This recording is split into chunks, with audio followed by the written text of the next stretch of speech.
All right, welcome to episode 103 of the Sumer Sports Show. I'm Eric Eager. I'm joined by Thomas Dimitrov. Thomas, week two, an interesting spectacle of football here. What are your initial takeaways, man?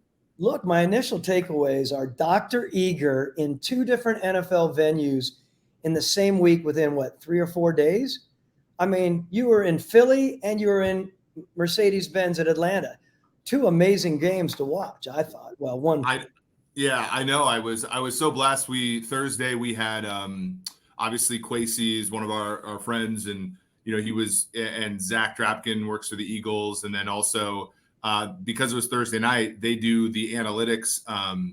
They do the analytics broadcast. Our friend Sam Schwartzstein, who we've done work with before, we're all there. So we figured, if all of us are going to be gathered in one place, why not watch a football game? And then, my wife is a Green Bay fan. So when our anniversary came up in the summer, I was like, oh, why don't we get, because we were in like different parts. Like I was here and she was still back in the Midwest. And so I was like, hey, let's get tickets to Packers Falcons. I think unfortunately, well, for one, I do want to say this.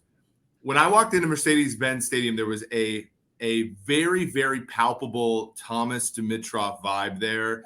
I've been to a lot of different stadiums. I've been obviously to all the stadiums that Minnesota has, Lambeau Field, historic, Arrowhead Stadium, a few other places.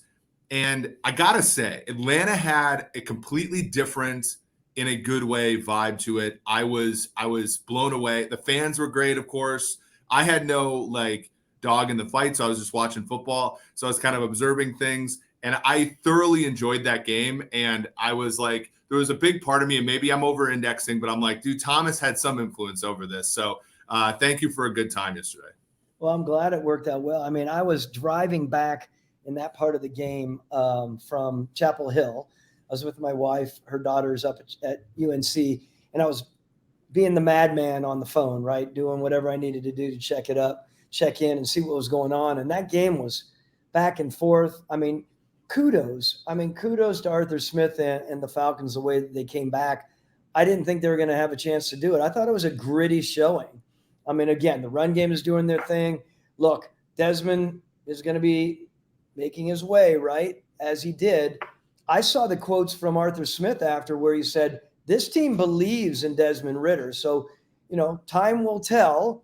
They are believing in the running backs. Believe me, you get that cat the ball and you pair him, of course, with Algiers. I'm talking about, when you get a double running back situation going, when you can drop the ball out to them, and that's pretty impressive. It's fun to watch for sure. Adrian Peterson vibes I got from Bijan Robinson. I honestly, you go back about 15 years, and it did feel like those old Vikings teams. You had Adrian Peterson, Chester Taylor, really good in his own right, like Algier. And then you had a quarterback who everybody's like, God, if I could, back then it was like Tavares Jackson. And you're like, oh my gosh, if you can just get a little bit more from that guy, this could be really good. And frankly, I thought Ridder played really poorly in the first half, and he made some throws in the second half, and he used his legs, I think, that in a very advantageous way, including the fourth down that cut it from a 12-point lead to a 5-point lead. I thought was pretty, there's a lot of trust there in going for that. He made a throw to Drake London that I thought was on point. And obviously they had the flea flicker. I think he underthrew Matt Collins a little bit. But again, when you construct the team the way the Falcons do, you're not expecting Desmond Ridder to be the be-all, end-all quarterback. You just want him to drive the car. And I think even at the end, he drove the car pretty well. I think it was a very valiant effort, by the way. Let's talk about Green Bay for a sec. Yeah. No Bakhtiari, who apparently doesn't want to play on turf anymore. Christian Watson, Aaron Jones are two most explosive playmakers. I thought that given all of those things, Jordan Love and Matt LaFleur, at least in the first three quarters of the game, gave their team a shot. It was very unfortunate how it ended, though. You got to be able to pick up a yard on the road and to help yourself win a football game. And unfortunately, they were not able to. I was disappointed. Okay, finish off with Atlanta for sure, because Ridder did go from 30-something passer rating. I know you don't adhere to the passer rating that much, but I mean, that first half was tough for him. To come back as they did, for the team to believe in him, that is really, really important for Atlanta. I texted a couple people in the organization, said that was a really important win. It's 2 games in. It's important because it continues to set the tone. Going into Detroit, they're going to be on fire there. They're going to be pissy after that loss. Yeah. So it's going to be a fun game next week. Back to Green Bay quickly. I was just disappointed with Jordan Love because I thought down the stretch, they had it in their hands again. You got to move the ball down the field. I kept watching. I felt like they just weren't putting things together. I know they didn't have their main people. I get that, right? They didn't have their main employees, so to speak. But I don't know. I just felt like Green Bay had it and they let it slip away, and it was unfortunate. And my expectations are for a quarterback to step up. He's still feeling his way. I get it. Those are the games that he needs to march down the field and show the team that he is much better than just a middling quarterback, that he can be a top-tier quarterback for a top-tier team.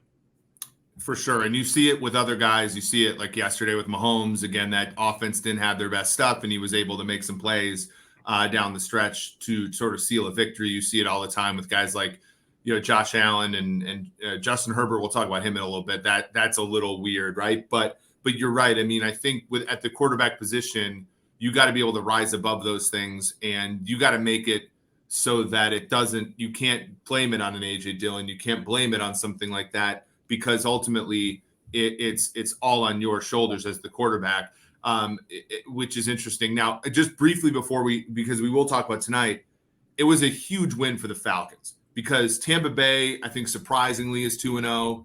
The winner of tonight's game between Carolina and New Orleans will be New Orleans, if they win, will be 2-0. So you're in essence, because kind of everybody in that division has somewhat of an easier schedule, you have to win these games where you're favored to keep pace. And the Falcons did so. They go on the road next week to face a Detroit team. They're a few point underdogs to that team. Detroit coming off of, I think, a bad loss. I mean, Seattle without both of their tackles, right. Without, kind of getting banged up with Tariq Woolen at the end there.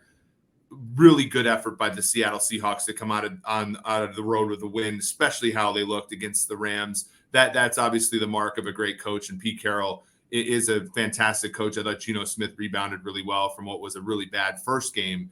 He played really well. He played awesome yesterday on the road in Detroit. And actually, Jared Goff did his part other than the interception.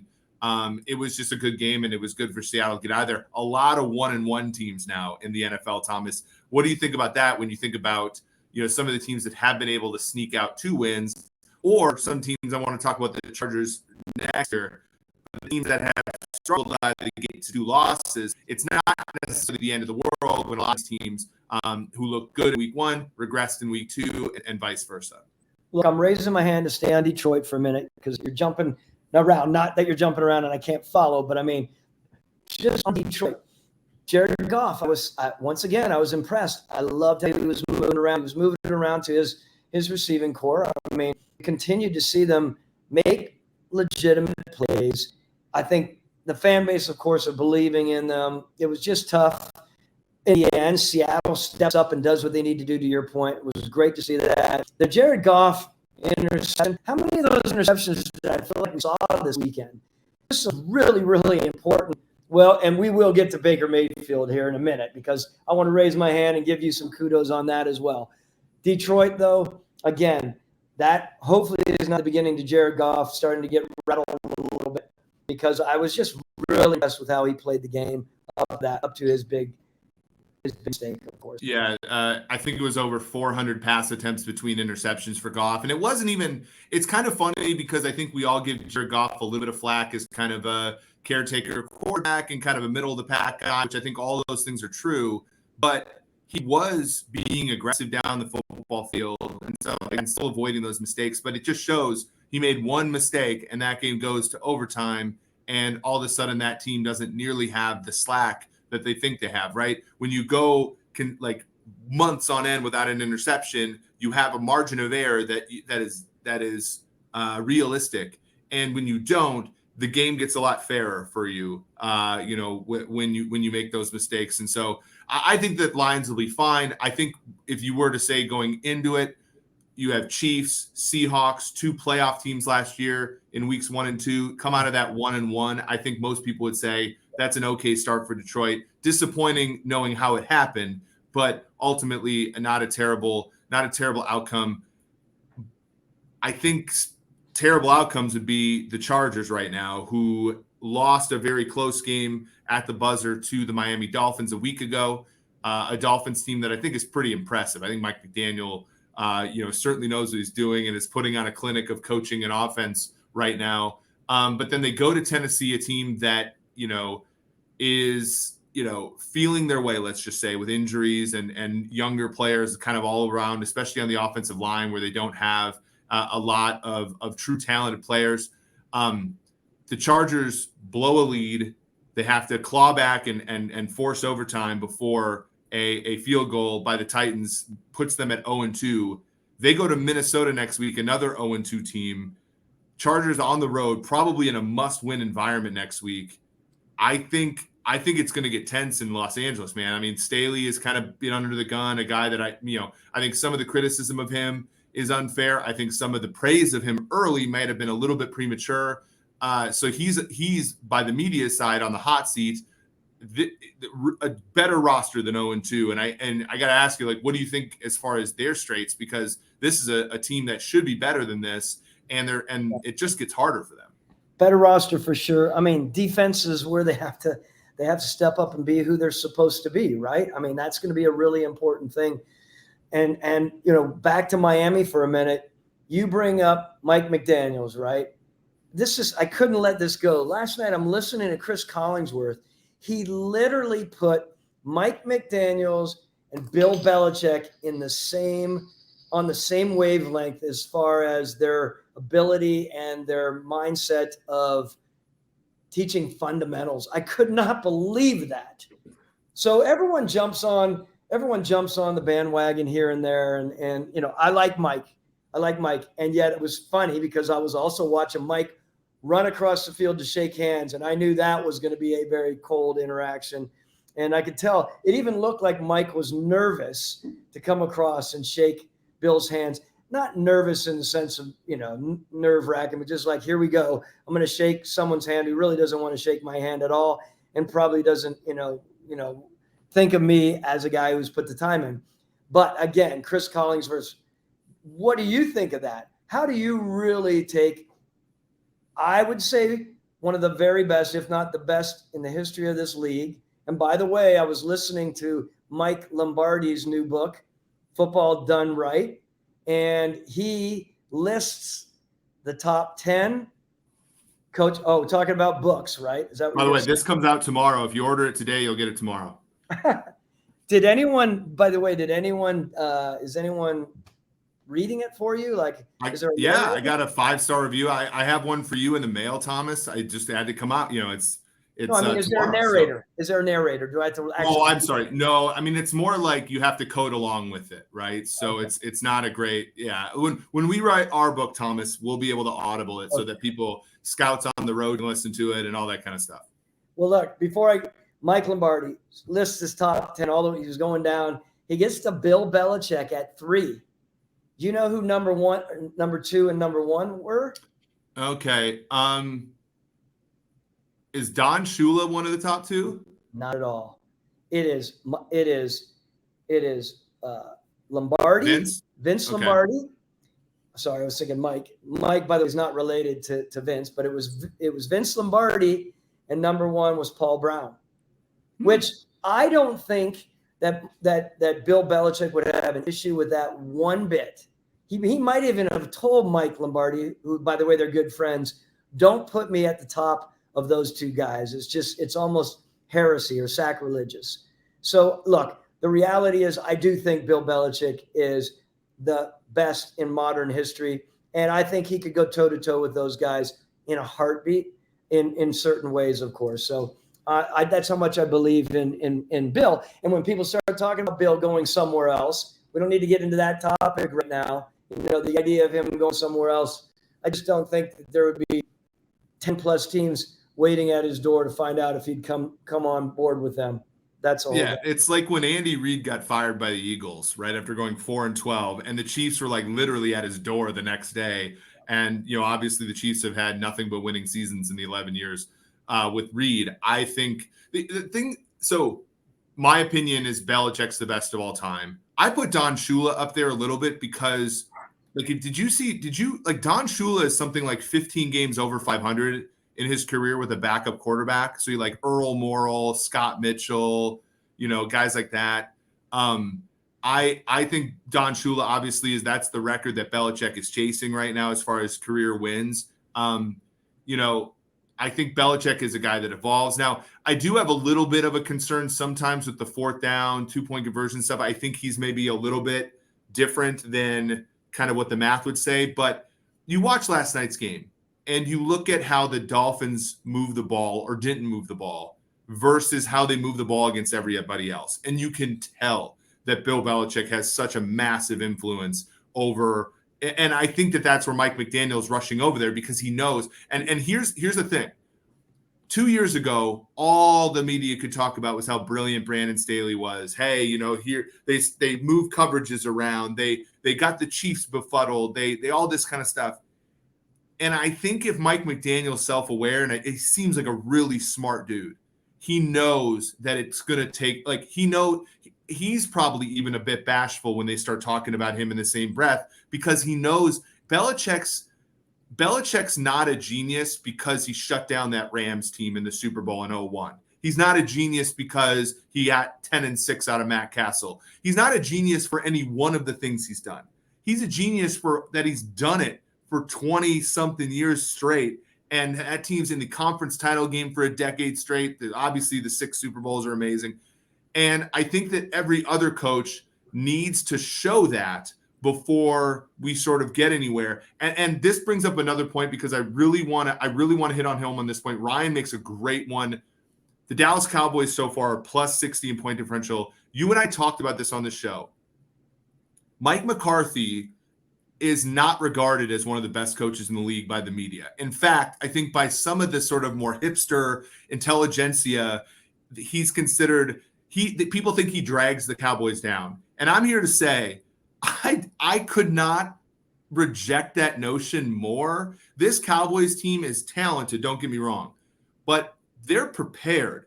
And they beat up on a Jets defense that made one of the best teams in the NFL last Monday look awful offensively.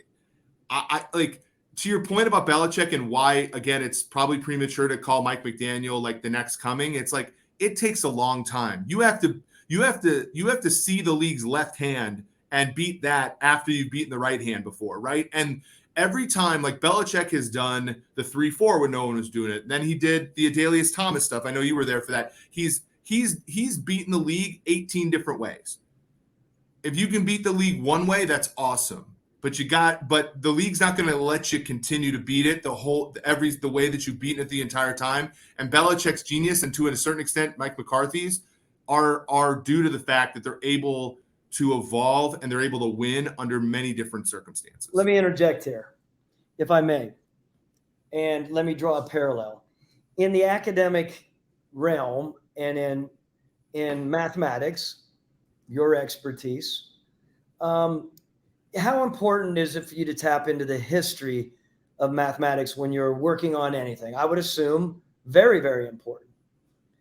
Bill Belichick has such a grasp of history, right? All the way back to Annapolis through and through, right? His dad was there. He never graduated from Navy, but he has such a bond with all of that, right? All of in my mind, the very, very good coaches who are tried and true have an understanding of the history of the game. You can't just come in and wing it. I completely disagree. You can have some very smart guys who have a great opportunity to build. But I think to have a complete coach, you have to understand the history of the game. And I'm not saying hang out there in the 60s and 70s, but to be able to develop certain things, I think it's really important to understand where it comes from, the nuances of it, and as it's evolved, being able to get creative with your scheme. I think Bill does a great job. 100%. I think the best mathematicians are the ones that understand. I mean, the biggest thing is anytime you're trying to break ground in any field, and we run into this at Sumer, right? Because we're trying to do things a little differently, right? We're trying to approach the game differently. If you don't have a good understanding of how things have been done before, and there's value in contrarianism. There 100% is. There's value in thinking differently. But the only way that you understand the context of your contrarianism is if you understand fully the existing status quo and those that have come before it and where those evolutions came from. And so in math, it's tough. Like in math, it's so funny because you have like, when you would mentor students, they come, you'd be like, hey, I learned this. And it's like, well, you got to go back to this paper. Somebody actually did it. They just called it something different. Or, you have to understand in the context of what you're doing, why what you've done is not quite that novel and why you need to like be even more innovative to break real ground. And I think the same thing, I mean, anytime, and we rarely clash on things, but I would say like anytime like an idea of mine rubs you the wrong way, it's always because it doesn't properly take into context the history, right? And how that happens. And also one of the reasons we get along so well is I because I'm a sicko, I know sort of the history of this league fairly well. And so when I try to like couch my my findings and stuff, I try to relate it back to things somebody like you has experienced before, because I get that it would actually hit home better if you're not seeing it as foreign, right? If it's just a spin-off of something that you've already actually experienced, you're going to relate to it so much more, better. So, and if I could come back to all of that said, come back to Mike McCarthy, when you're talking about Dallas, right? That's a good football team. We know that. I mean, they're thriving in a lot of different areas. We know how important Dan Quinn is to that team. I think Mike is a very good football coach. I still look back sometimes and I'm so surprised that he's no longer in Green Bay, but that happens, of course. There's reasons. I know he was down and out over that. That wasn't easy for him. He's where he is right now. I know there have been some ups and downs there, but he is a really good all-in-all football coach. Has one of the best D coordinators in the history of the game in my mind. Again, I know there's a little bit of homer there because I have such appreciation for what Dan Quinn can do defensively and what he can do as a leader, as the next tier leader on that team, which I still think he's primed to be the next big time head coach in our league. I really do believe. Look at how he's ripping things up. It allows that offense in certain ways to do what they're doing. I know that might seem counterintuitive, but I mean, everything that defense brings to the table, the passion, all of the elements of what that team is, man, it just has that offense thriving like crazy. I'm watching CD doing his thing. I'm watching Zach. I mean, the runners. Tony Pollard, yeah. Yeah. I mean, I love watching them because I think they're popping it. They're just aggressive. They're smoking people. I think they're really, really throwing themselves around in a good, positive way. And if you do get a chance and look into who I recommended might be there towards the end of the season on our little Sumer poll, get back to me and let me know what you saw. Yeah. No, I mean, you had some really good insights last year as well on certain players. I'm not going to give that away, but who would blow up. I mean, it's the concerns I have about Dallas have nothing to do with their front. Like one of the issues is that Dak is injury prone, and not necessarily injury prone that he'll get hurt and miss time. But when Dak gets injured, it's just it's kind of like he's somewhat limited physically. And so when he gets hurt, it hurts him more than maybe somebody like Herbert or somebody like that. Mm-hmm. So hopefully he can stay healthy. Cause I think if he's healthy, like, look, when we do our power ratings, I'm waiting for those to be adjusted.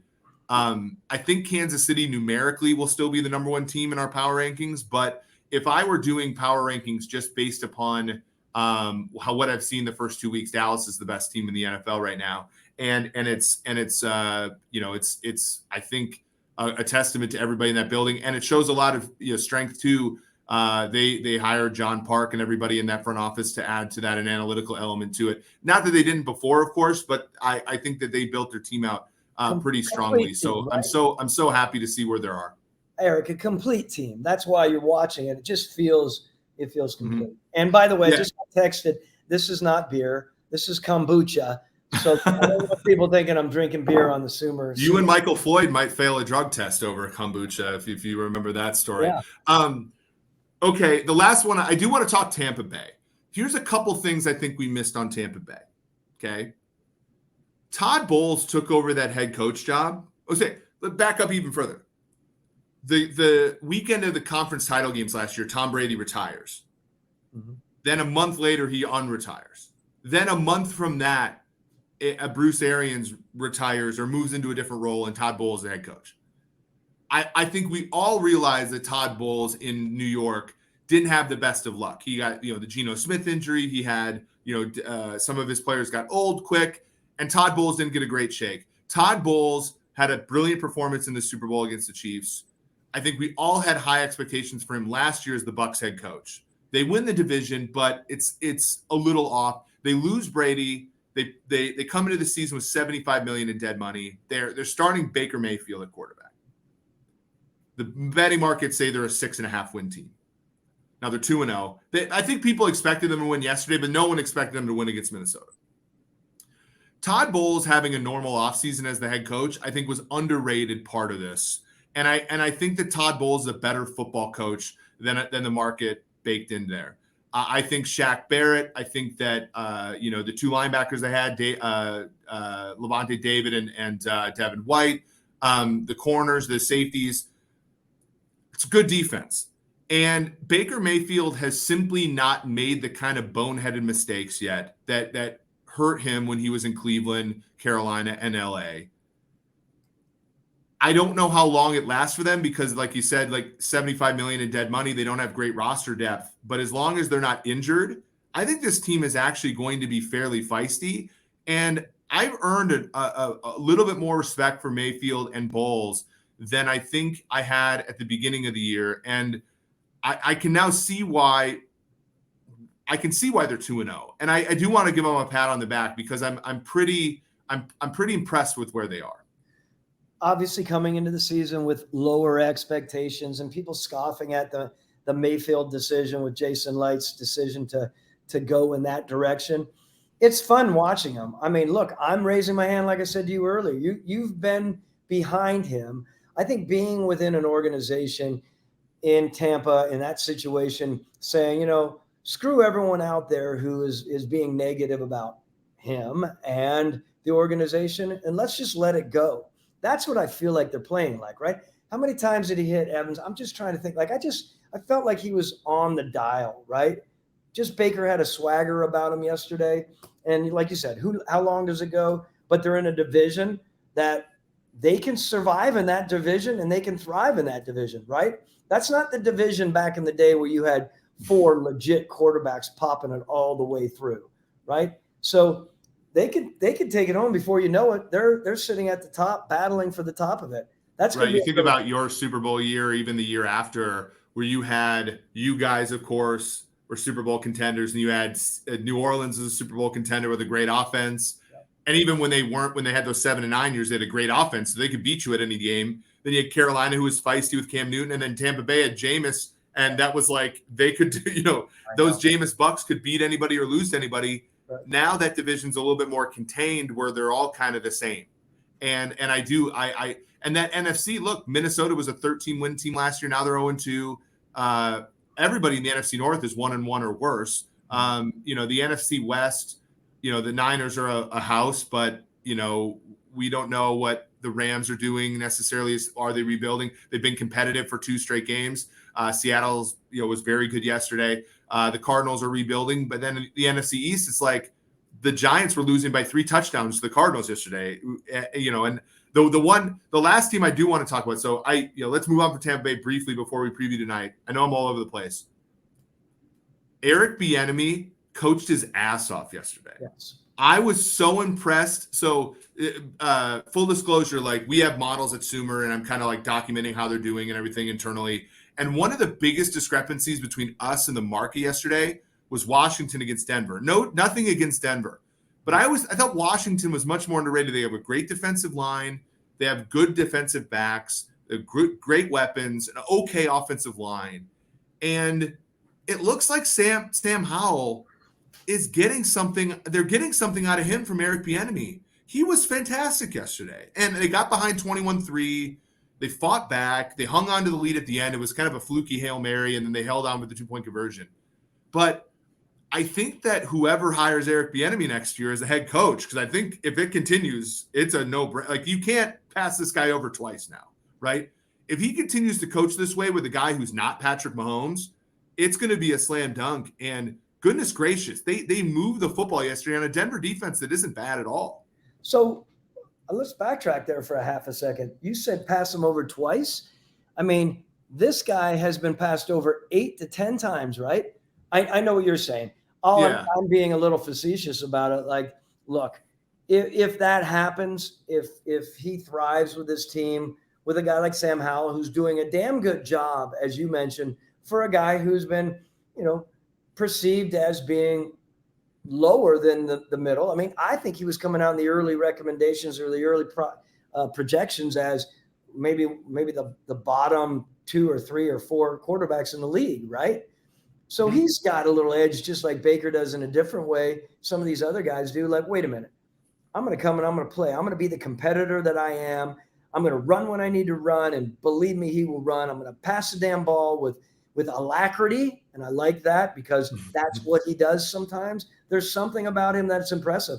I'll raise my hand. I was on a radio show, another hand raise. I'm raising my hand left, right, and center today to say kudos to him, because I just did not know how they were going to be functioning with someone like Sam, who I wasn't sure where he was. Now, look, everyone thinks I was just at Chapel Hill this weekend.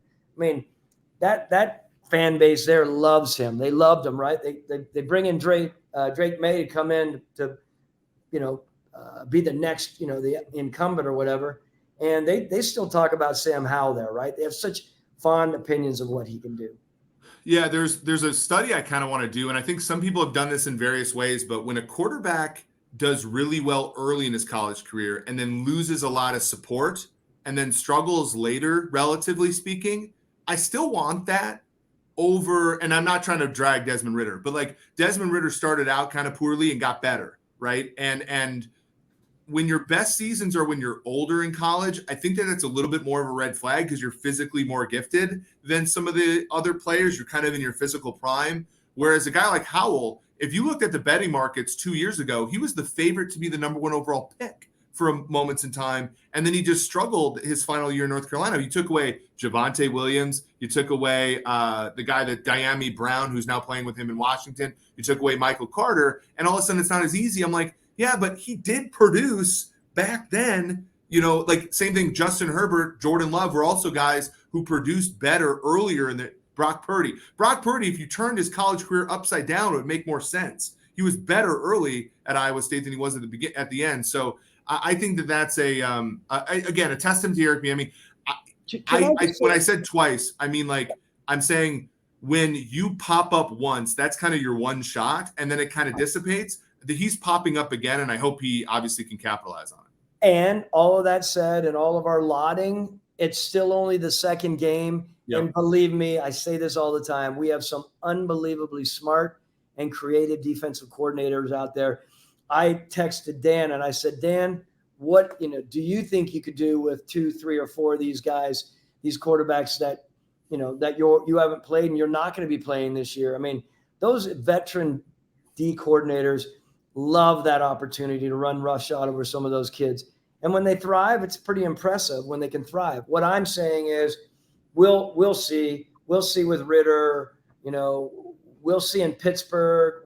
We'll see in a number of different places. I mean, look, I'm sitting there. We're not getting even a chance to get over to Indianapolis. I mean, that cat scores 2 touchdowns, concusses. What's that mean? That's a whole other thing. Can he do amazing things? Yes. But you have to be smart, right? We as an organization have to be smart about how you utilize. Or do you just get every win? I mean, Chris Ballard is a very smart football man, as is the new head coach. They understand that. But how much can they put, how much can they put a quarterback like that, on the block? And what can you do to protect him? Yeah, you saw this in your own division where Cam Newton, when everything went well, that's a 15-win Super Bowl team. But you can't, when the whole airplane is built out of you, you can't get hurt, right? And Cam, ultimately failed the Panthers at the end, not because he wasn't good enough, but because he was broken up as a player. Physically, it just couldn't work. And I fear that for Anthony Richardson, because the whole airplane is going to be built out of him, and you can't get injured. Now, good on Gardner Minshew coming in and good on Steichen coming in and getting them that win. That was super important. To your point about Washington and how it's just 2 weeks, it gets a lot harder. This week, they're 7-point home underdogs to Buffalo. It gets a little bit fairer than it was the first 2 weeks against two teams that have yet to win a game. So it's a good point.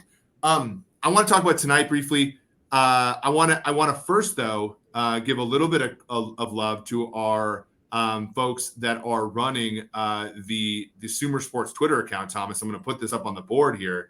This is our preview of tonight's game between the Cleveland Browns and the Pittsburgh Steelers. We give Cleveland about a 55% chance to win, which means we give the Steelers about a 44% chance to win. If you want any of these things, if you want any of these previews, if you want any of these reviews, go to sumersports.com/subscribe and subscribe to our newsletter, subscribe to our great content, because we're doing great things. And honestly, our favorite thing about this is it helps our favorite GM, Thomas Dimitroff, prep for this show, because now we have a place where Thomas can go and look at stats and look at all these things so that he can talk the same language that I get to talk. And honestly, it's easier for me too. So I don't have to, like, when I make the show notes, I can just copy and paste off of our newsletter. So we really appreciate all of you that have signed up. We've got we've increased our signups by hundreds over the past few days. Really appreciate that.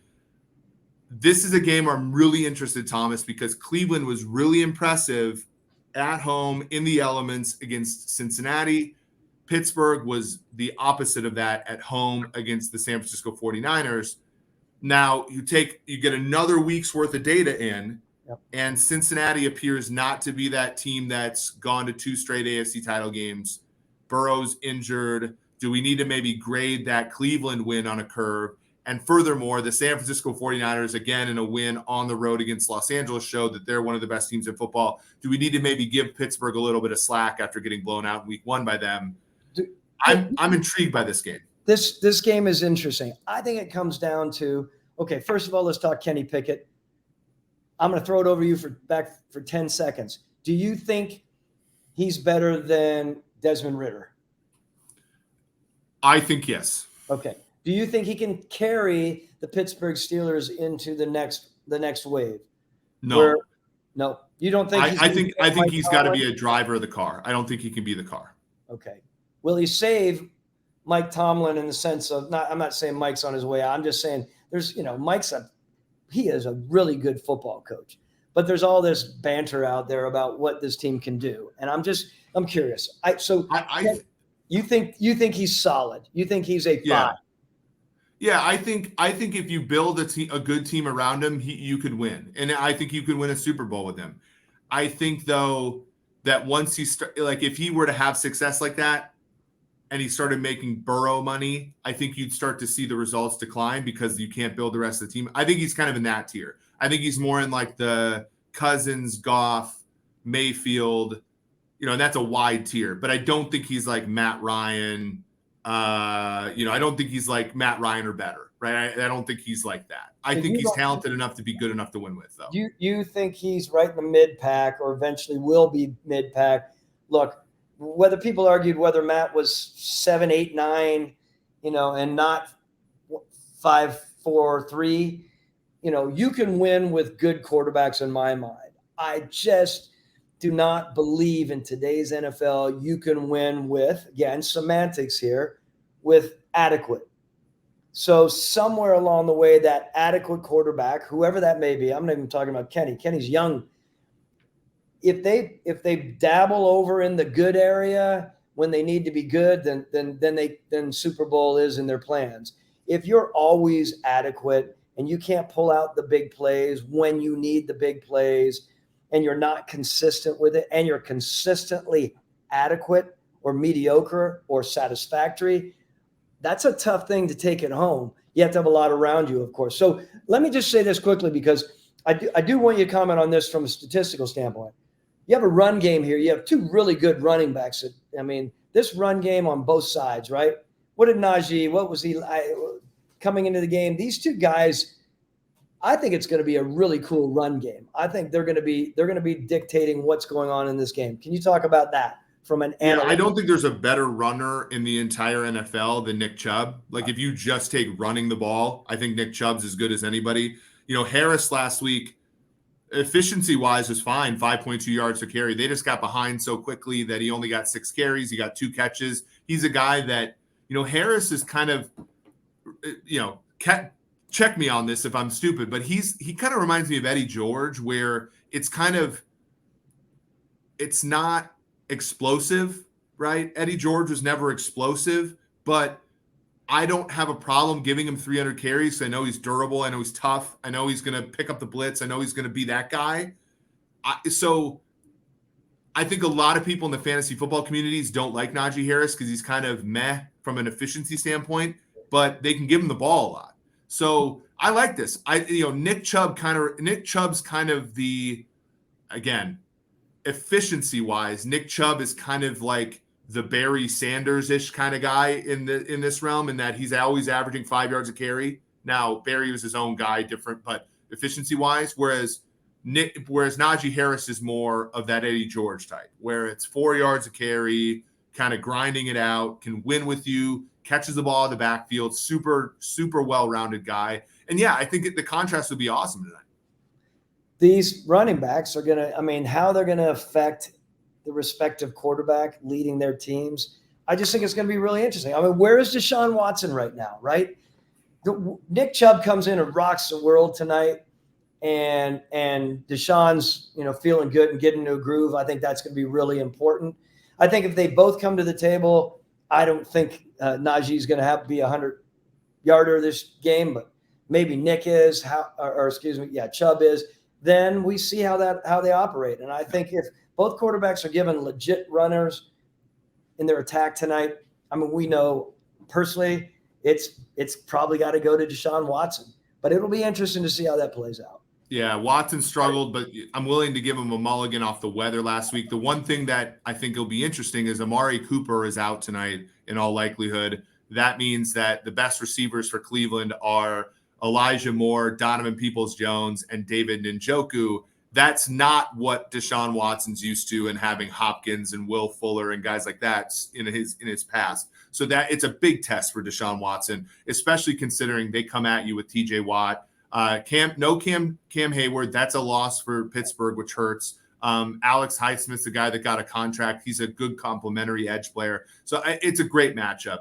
I'm looking forward to this game much more, and no offense to the teams that are playing in the other game, but I'm looking forward to that game a little bit more than I'm looking forward to New Orleans, Carolina, just because I think New Orleans and Carolina it's going to be much more of a slugfest. I think both teams, Carolina's going to fight like hell not to become the only 0-2 team in that division. Derek Carr was aggressive last week against Tennessee, but it didn't translate to a lot of points. They were probably lucky to come out of that game with a win against the Titans. I need to see more out of both teams, frankly, in this game. I'm looking forward to the team that steps up in this one. Well, I would just say, and I know I love this, looking forward to this game as well, the Saints-Carolina game. You don't think that's a pressure-packed game for the Panthers? They have a quarterback. All the other quarterbacks are kind of doing their thing, right? C.J. Stroud was – I'm sure you got a chance to watch a little bit of the highlights. He was stroking some things. The guys have been doing some interesting stuff, right? Whatever, the first, second, third-year guys. There's a lot of pressure on this team. And if he comes in and they keep rocking around with him a little bit, I really hope that Carolina comes in here and he has a really good game. I think it'll be good for the organization. It'll be good for Scott Fitter and everyone to kind of take a deep breath coming into a really, really important division game, to what you were saying earlier. That's it. Yeah, I hope they get DJ Chark back. It was tough for them, but yeah, I know we got to run here. We really appreciate all of you coming. This is another one of those streams where we've had a record high number of people watching, both on Twitter and on here. So we really appreciate you guys coming. We'll be back on Wednesday. We'll be longer this week than we were last week. It was a little bit of an abbreviated podcast for us on Wednesday, but we really appreciate you guys coming. We have more podcasts this week from Sean and Tage, as well as one from Parker. So you're going to get your fix at Sumer Sports. Thomas, do you have any parting words? No, I just would love to have everyone be, we have a big group here today. Let us know what you want. What are you looking for? What insight are you looking for? We know what we got to get from Eric. We want unbelievable intelligence is what we want. Let's talk about it. Let us give you what you want. I hope you're getting the right dialogue, but share with us. Appreciate you. Yeah, for sure. We love feedback, and we've been able to take that feedback in the past and incorporate it. But yeah, this is you guys' show. We love our audience. Tell somebody about this show. Let's double the audience by next time, so that we can continue to give the people what they want and cover this league the only way Sumer can, and only Sumer can. So for Thomas Dimitrov, this has been Eric Eager. This has been episode 103 of the Sumer Sports Show.